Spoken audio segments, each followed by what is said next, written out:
வணக்கம். இன்னைக்கு நம்ம பார்க்க போற டாக்ஸ் கான்செப்ட் ரெசிடென்ஷியல் ஸ்டேட்டஸ். அதாவது எப்படி ஒரு ஆளுக்கு சிட்டிசன்ஷிப் ரொம்ப முக்கியமோ அதே மாதிரி income tax angle residential status ரொம்ப முக்கியம். சிட்டிசன்ஷிப்ங்கிறது ஜென்ரலா பை பர்த்தோ இல்ல பேரண்ட்ஸோட ஸ்டேட்டஸோ வச்சு இந்தியாவில் நமக்கு கிடைக்கும். இப்போ ரெசிடென்ஷியல் ஸ்டேட்டஸ் அப்படிங்கிறது இன்கம் டாக்ஸ் பெர்ஸ்பெக்டிவ்ல இருக்கிறது. அதாவது வெதர் இன்கம் இந்தியாவில் டாக்ஸபிளா இல்லையான்னு தெரிஞ்சுக்கிறதுக்கு ரொம்ப கீ ஃபேக்டர் இந்த ரெசிடென்ஷியல் ஸ்டேட்டஸ். இப்போ இந்த ரெசிடென்ஷியல் ஸ்டேட்டஸ் அப்படிங்கிறது ஜென்ரலா அக்ராஸ் த குளோப் ஒரே மாதிரி ஃபீச்சர் தான். நம்பர் ஆஃப் டேஸ் எத்தனை நாள் நம்ம அந்த பர்டிகுலர் கண்ட்ரியில் இருந்திருக்கோமோ அதை பொறுத்து தான் ரெசிடென்ஷியல் ஸ்டேட்டஸ் ப்ரிடாமினன்ட்லி டிசைட் ஆகும்.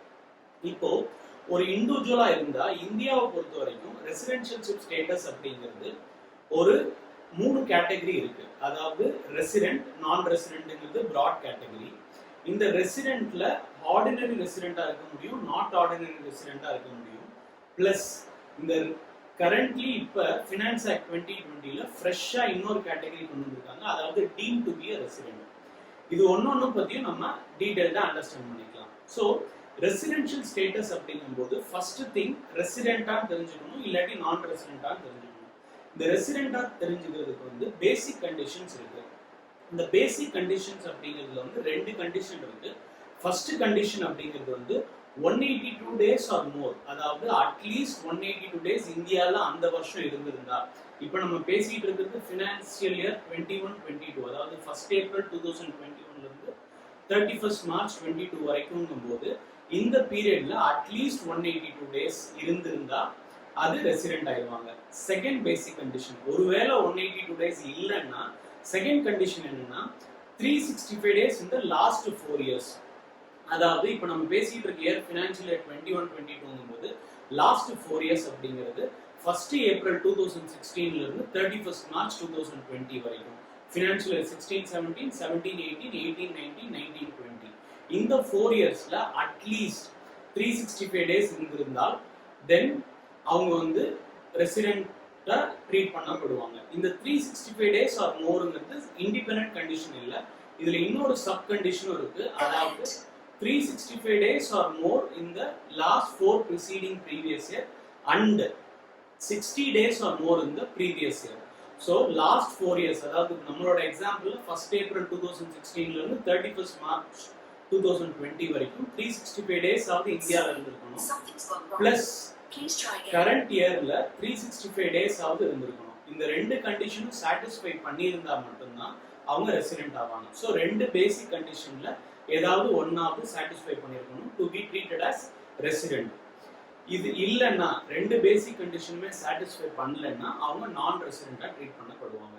இப்போ இந்த ரெசிடென்ட் அப்படிங்கிறதுக்கு சில 182 டேஸ்ங்கிற கண்டிஷன் நம்ம சொன்னதுல எப்படி கால்குலேட் பண்றது அப்படிங்கிறது இந்தியாவில் இருக்க டேஸும், இந்தியாங்கிறது லேண்டு மட்டும் இல்லை, அதோட டெரிட்டரியல் வாட்டர்ஸும் இன்வால்வ் இல்லை.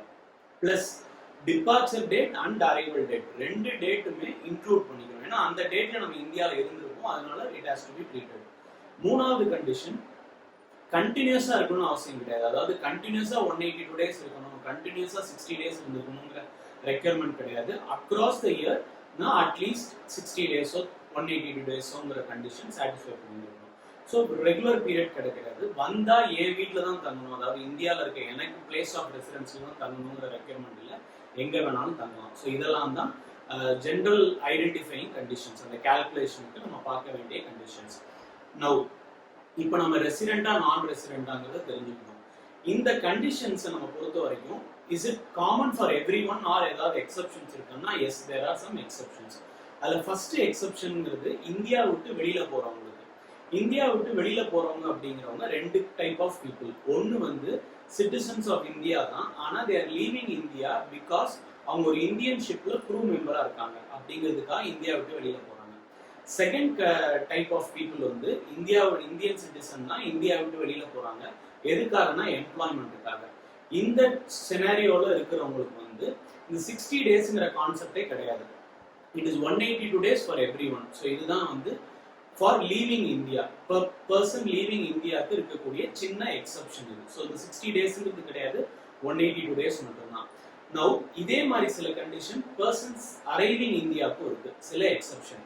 அதுல ஃபர்ஸ்ட் எக்ஸப்ஷன் என்னன்னா person of Indian origin or citizen of India. Citizen of India நம்ம டிஸ்கஸ் பண்ணோம். பர்சன் ஆஃப் இந்தியன் ஒரிஜின்ங்கிறது அவங்களோட பேரண்ட்ஸ்ல யாராவது ஒரு ஆளோ இல்ல கிராண்ட் பேரண்ட்ஸ்ல யாராவது ஒரு ஆளோ இந்தியாவில் அன்டிவைடட் இந்தியாவில் பிறந்திருந்தா they will be called as person of Indian origin. இப்போ இந்த சிட்டிசன் ஆஃப் இந்தியாவோ பர்சன் ஆஃப் இந்தியன் ஒரிஜினோ ஃபாரின்ல இருக்காங்க, இந்தியாவுக்கு வராங்க. எதுக்காக வராங்கன்னா எம்ப்ளாய்மெண்ட்டுக்கோ பிஸ்னஸ்க்கோ ப்ரொஃபஷன் ரிலேட்டடாவோ இல்லை ஒகேஷன் ரிலேட்டட், அதாவது ஆர்ட் ரிலேட்டடாவோ இல்லை சம்திங் ரிலேட்டடுக்காக இந்தியாவுக்கு வராங்கன்னா இவங்களுக்கும் 60 டேஸ் கணக்கு கிடையாது, 182 டேஸ் மட்டும்தான். ஸோ அந்த செகண்ட் பேசிக் கண்டிஷன் சொன்னோம்ல, 365 days or more in 4 preceding previous year and 60 days or more in the previous year. அதில் அந்த 60 டேஸ்ங்கிறது கிடையாது, 180 days. ஸோ சிம்பிளா அட்லீஸ்ட் 182 டேஸ் அந்த இயர்ல அவங்க இருந்திருந்தா மட்டும்தான் அவங்க will be called as a resident, otherwise non resident. இப்போ நியூ அமெண்ட்மெண்ட்டா இன்னொரு சப்டிவிஷனும் இதில் கொண்டு வந்திருக்காங்க. பர்சன்ஸ் லீவிங் இந்தியா தான் சிட்டிசன் ஆஃப் இந்தியாவோ person of Indian origin who's residing abroad, இந்தியாவை விட்டு வெளியிலே தான் இருக்காங்க. அவங்களோட income, that is Indian income. Indian income அப்படிங்கிறது which is not a foreign income, that is income that is taxable in India 15 lakhsக்கு மேல இருந்து அவங்க சிட்டிசன் ஆஃப் இந்தியாவா இருந்தால் அவங்களோட ரெசிடென்ஷியல் ஸ்டேட்டஸ்க்கு தேவையான நம்பர் ஆஃப் டேஸ் வந்து அந்த செகண்ட் பேசிக் கண்டிஷன்ல 60 டேஸ்க்கு பதிலாக 120 days. So person residing outside India, Indian income more than 15 lakhs இருந்து they reside in India for more than 120 daysக்கு மேல இருந்தா they will become a resident. அதாவது செகண்ட் பேசிக் கண்டிஷன்ல 60 டேஸ்க்கு பதிலா 120 டேஸ் சப்ஸ்டிட்யூட் பண்றோம். இதுதான் வந்து ட்ரீட்டிங் ரெசிடென்ட்டா நான் ரெசிடென்ட் ஆகிறது பார்க்கறதுக்கு. ஸோ நம்ம பேசிக் கண்டிஷன் 2 கண்டிஷன் பார்த்தோம். அந்த ரெண்டாவது கண்டிஷன்ல இருக்க 60 டேஸ்க்கு இருக்கிற எக்ஸப்ஷன்ஸ் பார்த்தோம். பர்சன் லீவிங் இன் இந்தியாவுக்கு எம்ப்ளாய்மெண்ட்டும் க்ரூ மெம்பரும் பார்த்தோம். பர்சன் ரிசைடிங் இன் இந்தியாவுக்கு, அதாவது கம்மிங் டு இந்தியாவுக்கு என்ன பர்பஸ்க்காக வராங்கிறதும், இல்லை ஃபாரின்லேயே இருக்காங்க but Indian income is more than 15 lakhsக்கும் இருக்கிற எக்ஸப்ஷன்ஸ் நம்ம பார்த்தோம். இப்போ நம்ம என்ன சொன்னோம், ரெசிடென்ட் அப்படிங்கும்போது தேர் ஆர் ஆர்டினரி ரெசிடென்ட்டா நாட் ஆர்டினரி ரெசிடென்ட்டா பார்க்கணும்னு சொன்னோம். அதுக்கு முன்னாடி இப்போ புதுசாக வந்திருக்க அமெண்ட்மெண்ட்ல டீம்டு டு பி ரெசிடென்ட்ங்கிற கான்செப்ட் இருக்கு. அது என்னன்னு தெரிஞ்சுக்கோம். இப்போ இந்த டீம்டு டு பி ரெசிடென்ட் அப்படிங்கிற கேட்டகரி என்ன அப்படின்னா, அகைன் இப்போ நம்ம முன்னாடி சொன்ன மாதிரி ஒரு சிட்டிசன் ஆஃப் இந்தியாவா இருந்து ஃபாரின்ல இருக்கவங்க they have Indian income, that is other than foreign income, அவங்களோட டோட்டல் இன்கம் 15 lakhs இருந்தா, நம்ம முன்னாடி சொன்ன மாதிரி இந்தியன் இன்கம்ங்கிறது income that will be taxable in India. இந்த இன்கம் 15 lakhsக்கு மேல இருந்துச்சுன்னா then we'll have to see அந்த கண்ட்ரியில அந்த இன்கம் டாக்ஸபிளா இல்லையாங்கிறத நம்ம செக் பண்ணணும். அந்த கண்ட்ரியில அந்த income is not taxable even though they being a resident of that country இருந்தால் then அவங்களுக்கு வந்து டிஃபால்ட்டா இந்தியாவில் they will be called as a deemed to be resident. So இப்போ நம்ம பார்த்த கண்டிஷன்ஸ் என்னன்னா, ஃபர்ஸ்ட் வந்து சிட்டிசன் ஆஃப் இந்தியாவா இருக்கணும். செகண்ட் கண்டிஷன் வந்து அவங்களோட இந்தியன் இன்கம் 15 lakhsக்கு மேல இருக்கணும். தேர்டு கண்டிஷன் அந்த கண்ட்ரியில இந்த பர்டிகுலர் இன்கம் வந்து அவங்க ரெசிடென்ட்டா இருந்தாலும் டாக்ஸபிள் இல்லாம இருக்கணும். அதாவது டாக்ஸபிள் இல்லாம இருக்குன்னா நாட் 0% டாக்ஸ், டாக்ஸ் வந்து எஸ்கேப் ஆகுது, அதாவது டாக்ஸபிளா இல்லாம போறதா இருந்தால், it is not taxed in that கண்ட்ரியா இருந்தால் தென் இந்த கண்டிஷன்லாம் சாட்டிஸ்ஃபை பண்ணா பை டிஃபால்ட் அவங்க இந்தியாவில் டீம்டு டு பி ரெசிடென்ட்டா இருப்பாங்க. ஸோ இதுதான் டீம்டு டு பி ரெசிடென்ட்ங்கிறதோட நியூ அமெண்ட்மெண்ட். இப்போ will come to this final point which is ரெசிடென்ட்டா இருந்தாலோ இல்லை டீம்டு டு பி ரெசிடென்ட்டா இருந்தாலோ how will you treat ordinary ரெசிடென்ட்டா நாட் ஆர்டினரி ரெசிடென்ட்டா. இப்போ ஃபர்ஸ்ட் திங் நமக்கு இம்பார்ட்டன்ட் இஸ் ஆர்டினரி ரெசிடென்ட். இந்த ஆர்டினரி ரெசிடென்ட் அப்படிங்கிறது தெரிஞ்சுக்கிறதுக்கு வந்து சிம்பிளா என்ன கண்டிஷன் கொடுத்துருக்காங்களா, நாட் ஆர்டினரி ரெசிடென்ட் கண்டுபிடிக்கிறது அப்படின்னு நமக்கு கண்டிஷன்ஸ் கொடுத்துருக்காங்க. ஸோ இதுல ஃபர்ஸ்ட் ஜெனரல் கண்டிஷன் என்ன அப்படின்னா, 9 out of 10 preceding previous yearல நான் ரெசிடென்ட்டா இருந்தால், அதாவது நம்மளோட இப்போ நம்ம ஃபினான்ஷியல் இயர் 21-22 எக்ஸாம்பிள் வச்சுக்கிட்டா ஃப்ரம் 1st April 2010 இருந்து 31st March 2020, that is financial year 10-11 இருந்து ஃபினான்ஷியல் இயர் 19-20, இந்த 10 இயர்ஸ்ல 9 years நான் ரெசிடென்ட்டா இருந்தாலோ இல்லைன்னா ஆர் லாஸ்ட் 7 yearsல, அதாவது 20ல இருந்து last 7 yearsல at least less than 729 days இந்தியாவில் இருக்கணும். அதாவது less than 729 days இந்தியாவில் இருந்தாலோ இந்த ரெண்டு கண்டிஷன்ல ஏதாவது ஒன்று சாட்டிஸ்ஃபை பண்ணாலோ, that is 9 out of 10 preceding previous இயர்ல நான் ரெசிடென்டாவோ, இல்ல 729 days or less in 7 preceding previous yearல இந்தியாவில் இருந்திருந்தாலோ, they will be called as a not ordinary resident அப்படிங்கிற கண்டிஷன் வருவாங்க. கரண்ட் ஃபினான்ஸ் ஆக்ட் 2020ல இன்னும் 2 அமெண்ட்மெண்ட் கொண்டு வந்திருக்காங்க. என்ன அமெண்ட்மெண்ட்னா, ஃபர்ஸ்ட் அமெண்ட்மெண்ட் இஸ் இந்த டீம்டு டு பி ரெசிடென்ட்னு சொன்னோம் இல்லையா, அந்த deemed to be resident will always be called as a not ordinary resident. They will never be called as a ordinary resident. So இதுதான் வந்து one of the amendment.